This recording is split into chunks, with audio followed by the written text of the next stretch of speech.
இந்த முடிச்சவைக்கு மொள்ள மாதிரி கேப் மாதிரி எல்லாம் தாண்ட அரசியல் கட்சியில் இருப்பான்னு சொன்னாங்கல்ல, அப்படிப்பட்ட கட்சியில் தாவேக்கான இது மூலமாக ஒத்துக்கிறீங்களா? மக்களுக்கான கட்சி, நேர்மையான கட்சின்றது மூலமாக ஏற்றுக்கிறீங்களா? ஸோ நீங்கள் சொன்ன இந்த ஆட்கள்லாம் எங்கே இருக்கிறான்னா, எந்தெந்த கட்சி இருக்குமோ அந்த கட்சியில் இருக்கிறான். இது வரைக்கும் வந்த கட்சி, இருந்த கட்சி எல்லாத்துலேயும் இருந்துருக்கிறான். இது புதுவாக மக்களுக்காக, மக்கள் சேவை செய்யறதுக்காக, மக்களுக்காகவே உருவாக்கப்பட்ட கட்சி.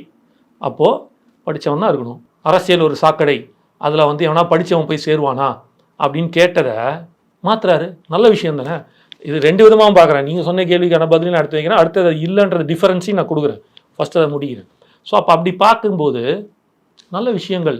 யார் வருவான்? படித்தவன் அரசியலுக்குள்ளே வரானா நாடு இன்னும் செழிப்பாக போகுதுன்னு அர்த்தம், நேர்மையாக இருக்க போகுதுன்னு அர்த்தம், இன்னும் நல்ல மாற்றம் சமுதாயத்தில் முன்னேற போகுதுன்னு அர்த்தம்.